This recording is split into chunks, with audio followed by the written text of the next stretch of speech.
Picture this, the most powerful man in the world, commanding legions that could crush nations, sitting alone in a frozen military tent on the frontier of the Roman Empire. Outside, barbarian hordes wait to strike.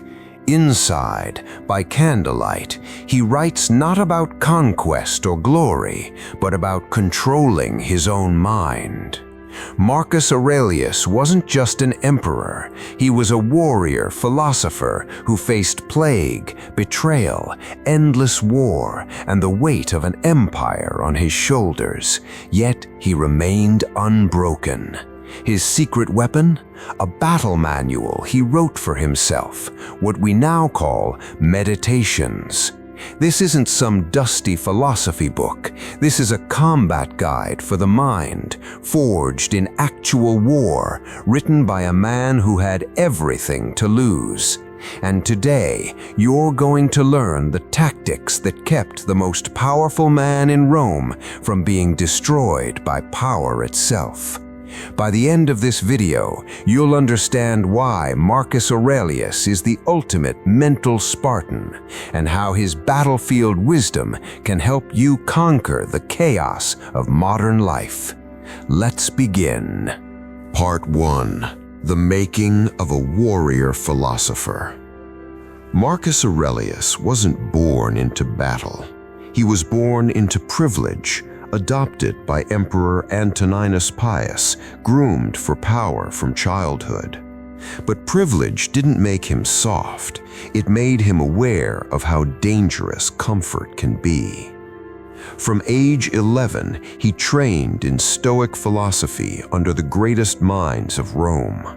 While other princes learned flattery and indulgence, Marcus learned to question everything, especially himself. He studied under Junius Rusticus, who gave him the one book that would change his life, the teachings of Epictetus, a former slave who became one of history's greatest philosophers. Think about that. The future emperor learning from the words of a slave. That's not weakness, that's the mark of a true warrior. A mental Spartan knows the best wisdom often comes from those who've suffered most. By the time Marcus took the throne at age 40, he'd spent 30 decades preparing his mind. But nothing could prepare him for what came next. Part 2. The Empire Under Siege. The moment Marcus became emperor in 161 AD, the world exploded into chaos.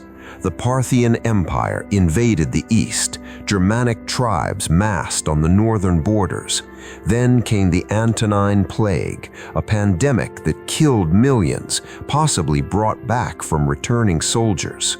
Rome was burning, not from fire, but from disease and war on every front.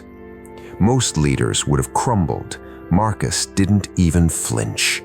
He did what Stoics do. He accepted what he couldn't control and focused everything on what he could. He couldn't stop the plague, but he could ensure grain supplies reached the people. He couldn't prevent war, but he could lead his armies personally, living in military camps for years, sleeping in the same conditions as his soldiers. Here's the key insight. Marcus understood that external chaos is inevitable. The question isn't whether storms will come, it's whether your mind will hold steady when they do. He wrote in his journal, "You have power over your mind, not outside events. Realize this, and you will find strength." This wasn't theory, this was survival wisdom from a man watching his empire die around him. Part 3. The Discipline of Morning Preparation. Every mental Spartan needs a morning ritual. Marcus Aurelius had one of the most powerful in history, and he wrote it down in Book 2 of his Meditations. Each morning, before facing the weight of empire, he would mentally prepare himself for battle, not against enemies, but against his own weaknesses and the difficult people he'd encounter. He wrote, "When you wake up in the morning, tell yourself, the people I deal with today will be meddling, ungrateful, arrogant, dishonest, jealous, and surly. They are like this because they can't tell good from evil." Now, most people would read that and think Marcus was pessimistic. Dead wrong. This is advanced psychological warfare. By expecting difficulty, he eliminated surprise. By understanding that people act from ignorance, not malice, he eliminated anger. He continues, "But I have seen the beauty of good and the ugliness of evil, and have recognized that the wrongdoer has a nature related to my own, not of the same blood or birth, but the same mind, and possessing a share of the divine, and so none of them can hurt me." This is mental armor. Every morning, Marcus put on his philosophical battle gear before stepping into the arena of empire. He prepared for conflict not by sharpening his sword, but by fortifying his mind. Your morning sets the tone for your entire day. What battle manual are you reading when you wake up? Instagram? News headlines designed to trigger you? Or are you, like Marcus, deliberately choosing your mental state before the world has a chance to choose it for you? Part 4. The Inner Citadel, Your Unbreakable Fortress. In the midst of war, Marcus developed what philosophers call the inner citadel, a mental fortress that nothing external could penetrate.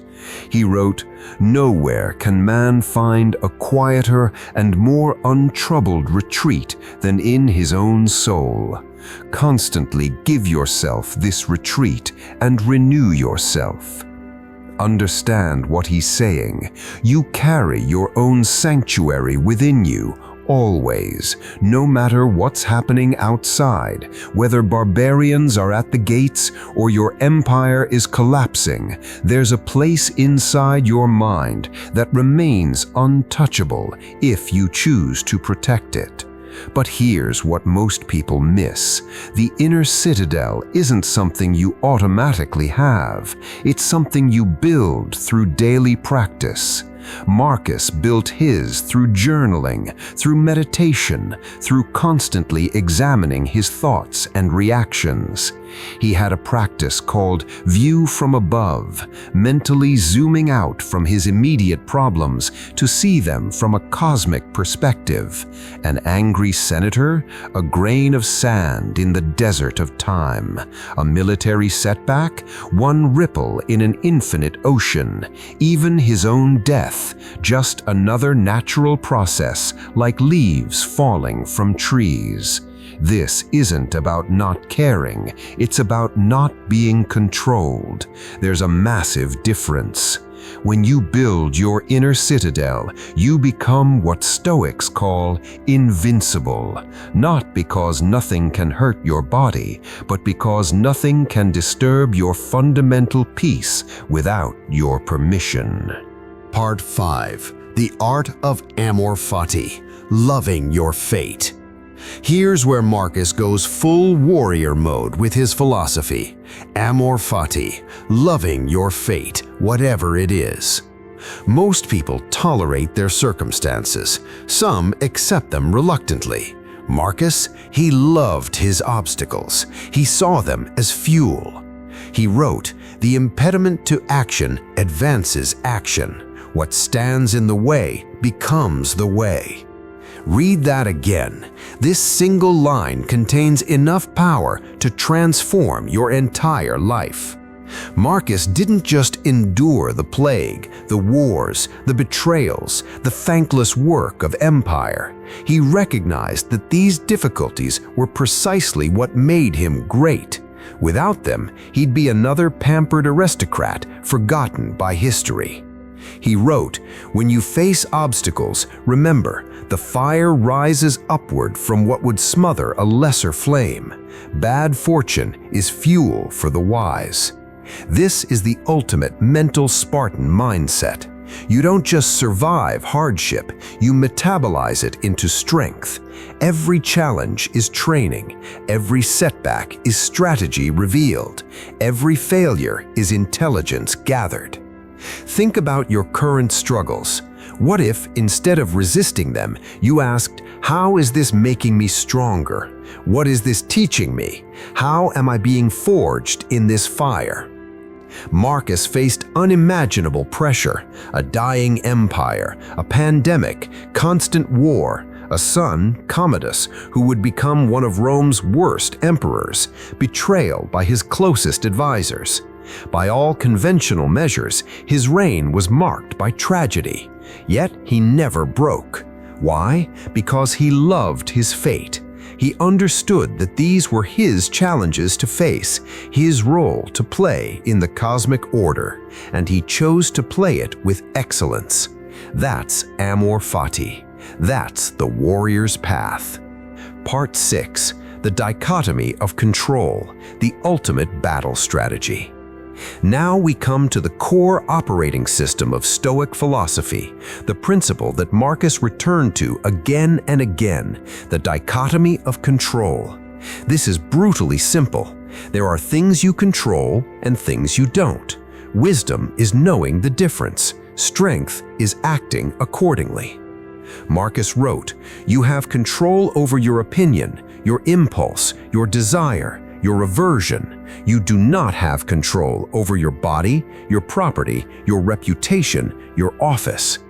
Wait, did he just say you don't control your own body? Yes, you can train it, discipline it, but ultimately disease, age, and death will take it. You don't control that, so stop wasting mental energy on it beyond what's practical. Here's what you do control: your judgments, your reactions, your values, your effort, your intentions. That's it. That's the entire battlefield. Marcus, commanding armies, couldn't control whether his soldiers would be brave, but he could control whether he would be brave. He couldn't control whether the plague would spread, but he could control whether he would flee or stay and lead. In your life, you don't control whether you get that job. You control how well you prepare for the interview. You don't control whether people like you. You control whether you show up as your authentic self. You don't control the outcome. You control the effort. This distinction is psychologically liberating. The moment you stop trying to control things outside your power, you suddenly have enormous energy to focus on what is in your power. Marcus practiced this daily. Someone insulted him, not in his control, irrelevant. He felt fear before battle, in his control. He examined it, understood it, and chose courage anyway. This is the ultimate efficiency.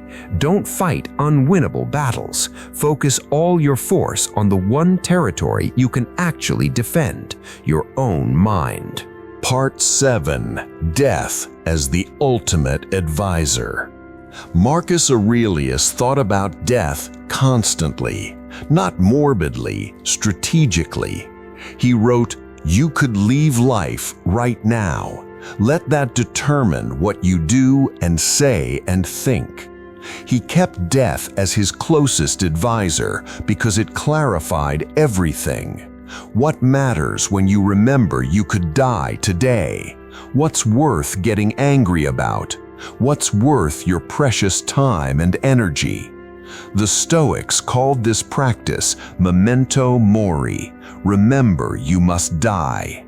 Marcus practiced it rigorously, reminding himself that emperors die just like slaves, that his empire would one day be dust, that even his name would eventually be forgotten. But here's the twist.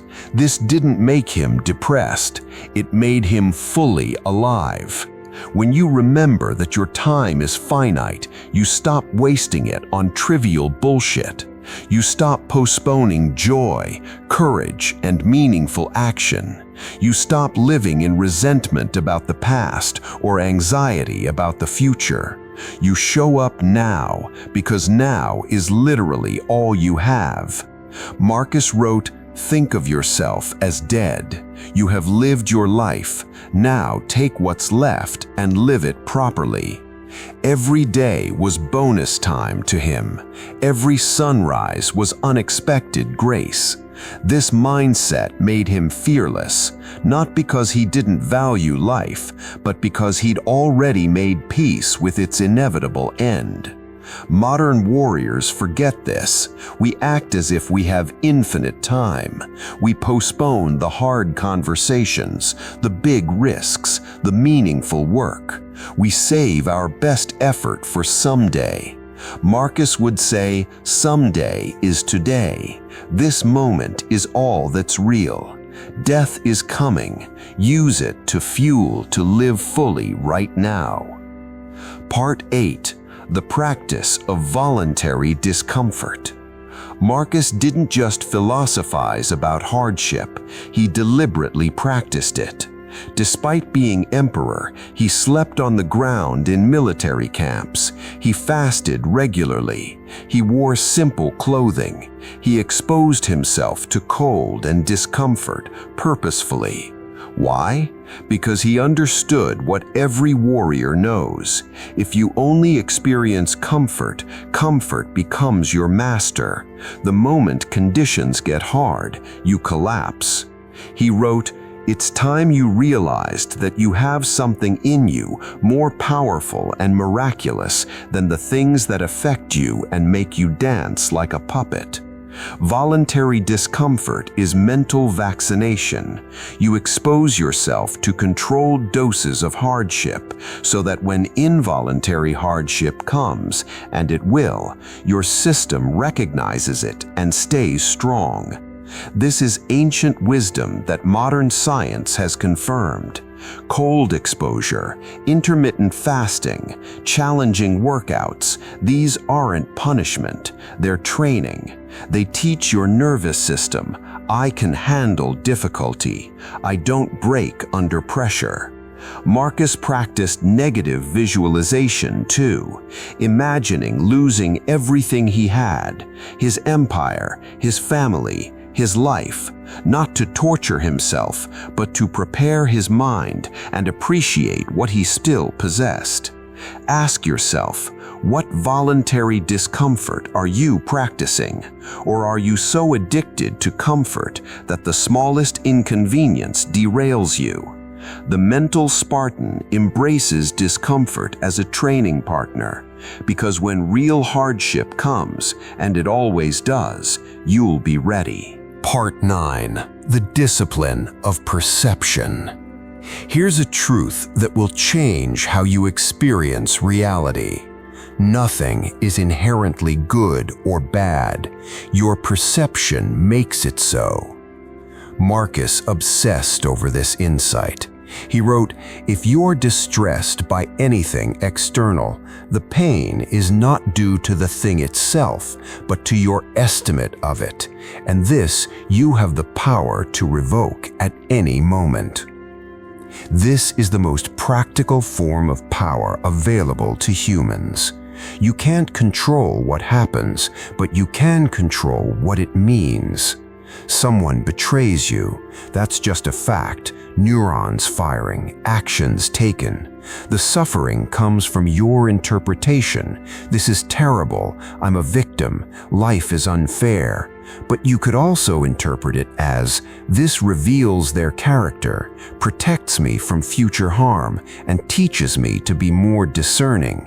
Same event, completely different experience. Marcus practiced reframing constantly. War, an opportunity to practice courage. Plague, a test of leadership. Difficult people, teachers of patience. His own approaching death, a return to nature. He had a technique called objective description, stripping away emotional labels to see things as they truly are. Wine isn't delicious, it's fermented grape juice. A fancy purple robe isn't imperial, it's sheep wool soaked in shellfish blood. Sex isn't passionate romance, it's friction of membranes and a spasm. This sounds cynical, but it's actually liberating. When you remove the false glamour from things, you stop being controlled by them. You see them clearly and choose your relationship to them consciously. Your perception is the lens through which reality appears. Change the lens, change your entire experience of life. This is the discipline Marcus practiced until his last breath. Part 10. Service as the path to meaning. Marcus Aurelius had unlimited power, unlimited wealth, unlimited pleasure available to him. He could have indulged every desire. Instead, he chose service. He wrote, "What is your vocation? To be a good person." He saw his role as emperor not as privilege, but as duty. He served Rome even when Rome didn't deserve it. He led armies not for glory, but because his people needed protection. He worked until exhaustion, not for reward, but because it was his nature to contribute. He wrote, "At dawn, when you have trouble getting out of bed, tell yourself, I have to go to work as a human being. What do I have to complain of if I'm going to do what I was born for, the things I was brought into the world to do?" This is profound. Marcus found meaning not in what he gained, but in what he gave. His life had purpose because he dedicated it to something larger than himself. Modern society tells you to focus on self-care, self-optimization, self-actualization. All fine, but incomplete. The mental Spartan knows that ultimate fulfillment comes through service, contributing to something beyond your own survival and comfort. Marcus served Rome. You might serve your family, your community, your craft, your cause. The specific object matters less than the orientation, moving from "what can I get" to "what can I give?" He wrote near the end of his life, "In a little while you will have forgotten everything. In a little while, everything will have forgotten you." He knew he'd be dust. He served anyway. That's the mark of a true warrior philosopher. Part 11. The practice of evening reflection. Marcus didn't just prepare in the morning, he reviewed at night. This is the closing loop of the warrior's daily practice. Every evening he would review his day. Where did I fail to live according to my principles? Where did I lose my temper? Where did I act from ego rather than wisdom? Where did I waste time on things that don't matter? This wasn't self-punishment. This was quality control. The unexamined day is a lost opportunity. When you don't review your actions, you repeat the same mistakes indefinitely. He wrote these reflections in his journal, what became the Meditations. These weren't meant for publication. They were his private conversations with himself, his coaching sessions, his mental training logs. Think about that.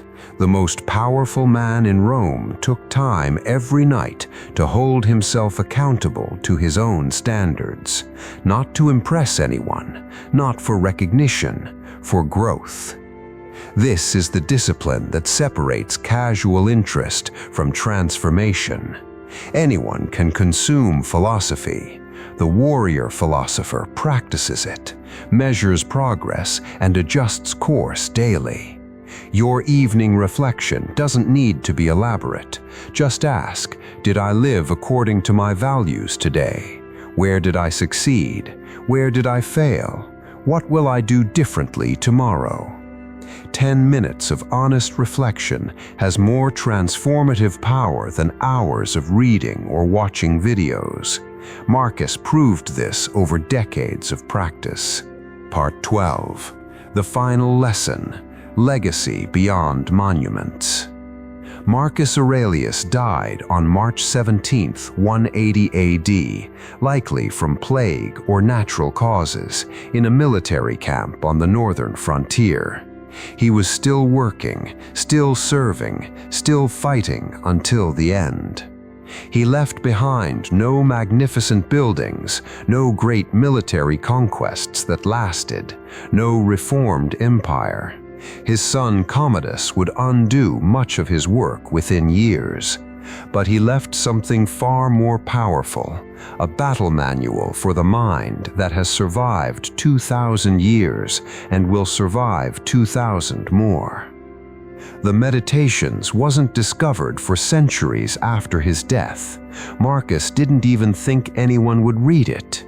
Yet it's now one of the most influential books ever written, carried into battle by soldiers, read by presidents and prisoners, studied by athletes and entrepreneurs. Why?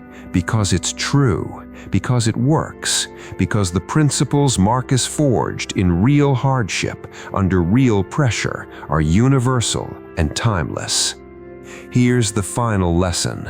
Legacy isn't about monuments or fame. It's about truth lived so completely that it radiates beyond your life. Marcus wrote, "Everything that happens is either endurable or not. If it's endurable, endure it. If it's not endurable, you won't be around to complain." He also wrote, "Do what you can with what you have where you are."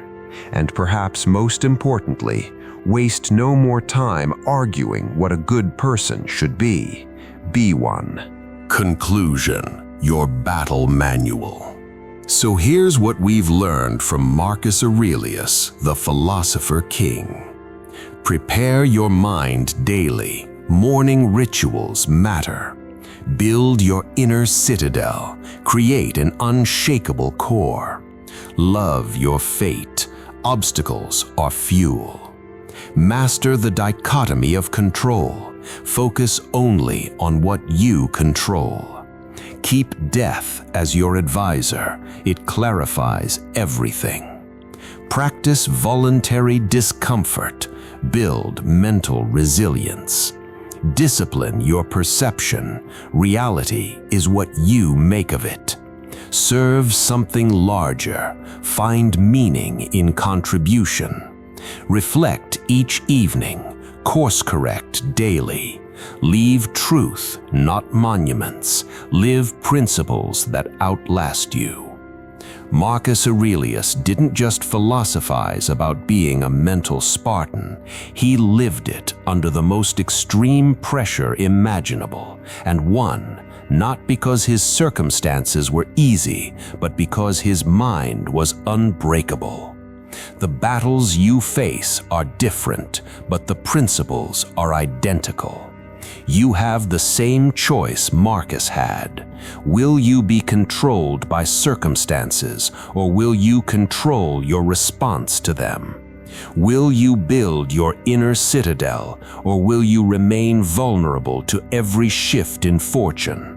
Will you love your fate and transform obstacles into strength, or will you remain a victim of conditions? Marcus wrote his battle manual alone, by candlelight, in a military tent, between battles, while an empire crumbled around him. He wasn't writing for you, but his wisdom found you anyway. Now the question is, what will you do with it? Train your mind, master yourself, become unbreakable. That's the way of the mental Spartan. That's the legacy of Marcus Aurelius. The battle manual is in your hands. The choice is yours.